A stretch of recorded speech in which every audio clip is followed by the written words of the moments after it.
Будучи ребенком, Валерий Джинджоли обучался в сельской школе, затем переехал в Новоафон, после чего снова вернулся в родную Бедию. Из школьных предметов больше всего ему нравилась химия и биология, так и выбрал направление. Уже в Бедии принял окончательное решение и начал усиленно готовиться к поступлению на биолого-географический факультет Абхазского госуниверситета по специальности медицинская биохимия.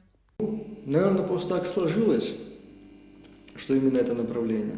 У нас есть определенная специфика в выборе направления, потому что нам приходится выбирать из ограниченного числа вариантов. Но так сложилось, что вот мое направление патологическая физиология мне очень нравится. И нравится оно мне, потому что патологическая физиология – это медицинская наука про то, как вообще развиваются заболевания, такая своего рода философия медицины, плюс всеми такими общими механизмами того, как вообще заболевания развиваются. То есть, зная подфиз, ты фактически разбираешься во всех заболеваниях и вообще в том, что такое болезнь, что такое здоровье. В течение года я освоил программу с 8 по 11 класс, потому что препод хороший был. Каждый раз, когда я как-то касаюсь химии или со студентами говорю, я всегда ее вспоминаю. Это Схадаева Татьяна Мамиловна. Она до сих пор работает в Ткварчале, очень хороший специалист. Я не считаю, что сельская школа как-то плохо сказывается на возможностях. Дело в том, что это очень зависит от роли личности в истории. Потому что в нашей школе всегда все преподаватели были заинтересованы в том, чтобы куда-то детей пропихнуть, отправить на какие-нибудь, олимпиады, на какие-то выступления. Роль нарушения липидного обмена в воспалении при некоторых нозологиях. Так звучит тема кандидатской диссертации Валерия Джинджоли, посвященной изучению механизмов развития сердечно-сосудистых заболеваний, диабета, аутоиммунных и других патологий, связанных с повышенным холестерином, ожирением и воспалением. Это исследование также важно в разработке медицинских препаратов, поскольку создает модель для их испытания. Изучить связь нарушения обмена жиров и формирования воспаления в организме. Потому что, пожалуй, в основе заболевания лежит именно вот этот воспалительный процесс. Он там специфически развивается каждый раз по-особенному для каждого заболевания, но у него есть общие черты. И вот то, как на это влияет нарушение обмена жиров, как часто оно с этим связано.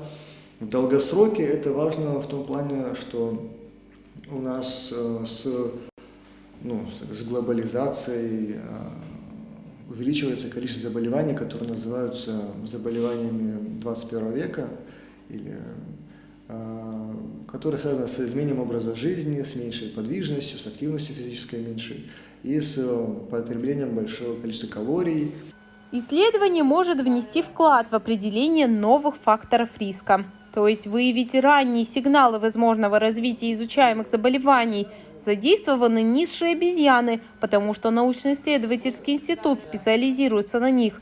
Это важно, ведь научных центров по всему миру, которые занимаются приматологией, около 12. При этом львиная их доля расположена в США. На просторах России есть только 2 института, которые рассматривают обезьян.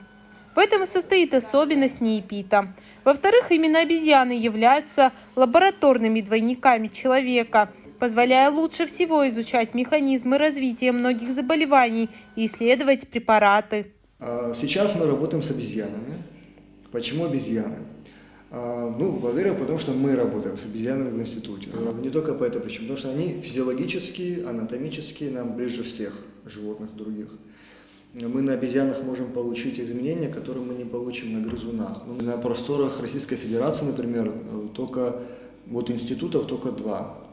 Это Павлов институт, но там они работают с высшими обезьянами, их интересует высшая нервная деятельность. И Адлерский институт, тоже когда-то был филиалом нашего еще до войны. И вот мы есть, на просторах СНГ только мы. Работа заключается в моделировании нарушений обмена жиров у низших обезьян. В рамках исследования приматам изменили рацион, чтобы посмотреть на изменения биохимии крови, уровня холестерина, лейкоцитов и воспалительных маркеров. Мы дальше смотрим, как у них меняются естественные параметры. Мы берем кровь, мы взвешиваем этих обезьян, смотрим их охват талии, рост, чтобы рассчитывать там типа что-то индекса массы тела. И кровь отправляется у нас на различные исследования. Например, это биохимические исследования. То есть повысился ли у нас, допустим, общий холестерол или нет. Это гематологические исследования, как себя ведет, например, лейкоциты, эритроциты и другие параметры. Наша задача сейчас получить изменения в обмене жиров, который мы отслеживаем с помощью анализа крови спектра целого. Когда мы это получим, это изменение, мы его характеризуем и скажем, что у нас есть модель. То есть, это что такое модель? Модель – это клиническая или лабораторная картина какого-то нарушения или заболевания, которое мы видим на исследуемом объекте, в данном случае на животных, на обезьянах, если быть точнее. То есть оно воспроизводит ту же картину, которая есть у людей. Когда мы это воспроизвели, мы уже вот эту штуку, модель, можем использовать для теста чего-нибудь. Допустим, самое простое, что на ум приходит, это фармпрепараты.